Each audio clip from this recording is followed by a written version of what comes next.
Berdoa sebelum memasak dan memasak dengan hati.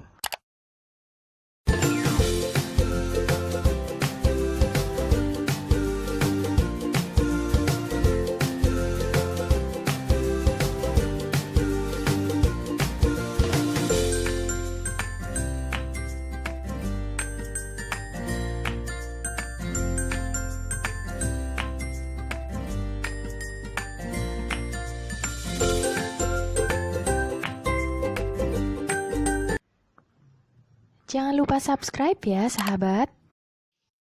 Assalamualaikum sahabat dapur semua, apa kabar? Semoga sahabat dan keluarga selalu dalam keadaan sehat dan sejahtera. Jumpa lagi di sini bersama dengan Wangi Pandan. Sahabat, video ini dibuat pada saat Indonesia sedang mengalami pandemi virus COVID-19. Semoga pandemi ini cepat berlalu. Amin. Di kesempatan kali ini Wangi Pandan akan membagikan resep makaroni skotel yang simple, sederhana, dan praktis. Tidak membutuhkan bahan-bahan yang mahal-mahal kok. Makaroni skotel ini bisa dijadikan menu takjil pada saat kita berbuka puasa ya. Untuk bahan-bahannya sahabat dapat melihatnya di sini ya, atau di kolom description di bawah. Siapkan satu kotak makaroni atau satu bungkus seberat 200 gram ya. Di sini Wangi Pandan membelinya satu kotak 200 gram. Kemudian 5 siung bawang merah bisa diganti menggunakan bawang bombay, 2 kentang, 1 wortel, 1 daun bawang atau bawang prei, kemudian 3 cabai keriting, kornet sebanyak 2 sendok makan atau bisa lebih ya jika suka.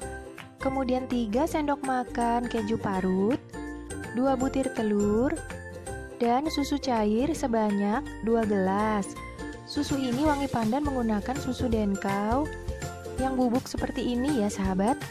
Dibuat menjadi 2 gelas tanpa diberi gula ya. Untuk kornetnya bisa diganti menggunakan sosis atau daging ayam dan daging sapi ya. Kemudian garam, kaldu bubuk, dan merica bubuk sesuaikan saja dengan selera.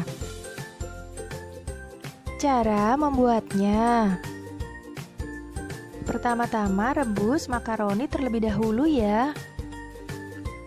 Rebus hingga makaroni matang kurang lebih selama 10 menit. Biasanya telah mekar seperti ini ya. Kemudian saring dan siram menggunakan air matang, lalu tiriskan. Kemudian kita beri minyak goreng ya sahabat. Makaroni ini sedikit saja, sebanyak 2 sendok makan. Kemudian aduk-aduk, lalu tuangkan dalam sebuah wadah dan sisihkan ya.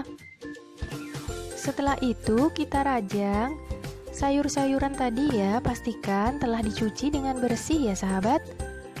Rajang bawang merah. Di sini Wangi Pandan memotongnya berbentuk kotak saja ya. Sesuaikan saja dengan selera. Kemudian cabainya. Jika tidak diberi cabai juga bisa loh sahabat. Di sini karena Wangi Pandan penggemar cabai ya. Jadi Wangi Pandan menambahkan saja cabainya ini loh, biar pedas. Kemudian rajang daun bawangnya.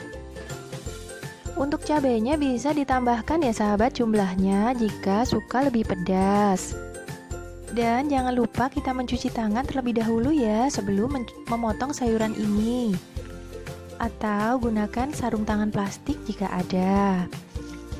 Kemudian potong wortel. Di sini Wangi Pandan memotongnya kotak-kotak saja ya. Dan kentangnya juga ya. Nah, seperti ini ya.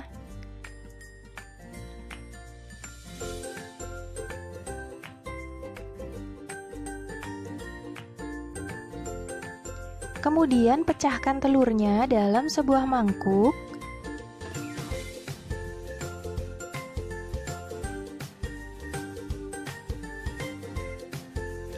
Lalu tambahkan garam.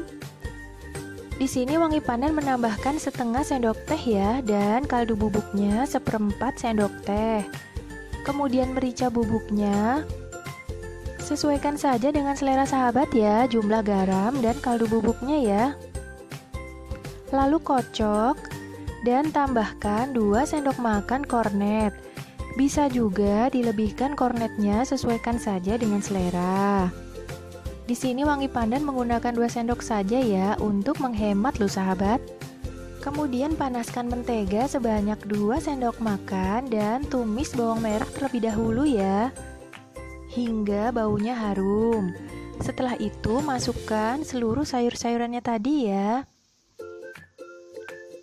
Cabai dan daun bawangnya juga. Setelah layu, angkat dan masukkan ke dalam mangkuk yang berisi makaroni tadi ya. Lalu tambahkan susunya dan keju parutnya. Dan terakhir telur yang telah kita kocok bersama dengan kornet tadi. Kemudian aduk hingga tercampur rata. Lalu siapkan teflonnya ya. Olesi permukaan teflon menggunakan margarin atau mentega. Lalu tuangkan makaroni ini ke dalam teflon dan rapikan bagian permukaannya ya agar rata. Setelah rata, taburkan keju parutnya ya. Untuk keju parutnya bisa ditambahkan sesuai dengan selera ya. Nah sahabat, sebelumnya bantu Wangi Pandan ya untuk membangun channel ini dengan cara subscribe. Karena menurut keterangan dari YouTube, ada beberapa pemirsa yang lupa untuk subscribe channel ini. Jangan lupa ya sahabat, subscribe itu gratis lama-lamanya kok. Terima kasih ya sebelumnya. Baiklah, kita lanjutkan kembali ya. Panggang sekotel ini dengan api kompor ukuran kecil ya sahabat, paling kecil saja, agar bagian bawahnya tidak hangus ya. Kemudian tutup dan biarkan selama minimal 35 menit sampai 45 menit. Setelah 35 menit, dapat dilihat di sini permukaannya telah mendidih dan mengeluarkan uap di tutup kacanya ya. Kemudian bisa kita cek dengan menusuknya menggunakan tusukan sate ya. Jika adonan ini tidak melekat di tusukan sate berarti telah matang ya. Kemudian angkat dan beri saus sesuai dengan selera. Di sini Wangi Pandan menggunakan saus sambal saja ya dan saus tomat. Dan makaroni skotel ini pun siap dihidangkan hangat-hangat ya sahabat. Apalagi pada saat kita sedang berbuka puasa. Nah sahabat, terima kasih banyak ya telah menyaksikan video ini. Semoga resep ini bermanfaat dan sampai jumpa.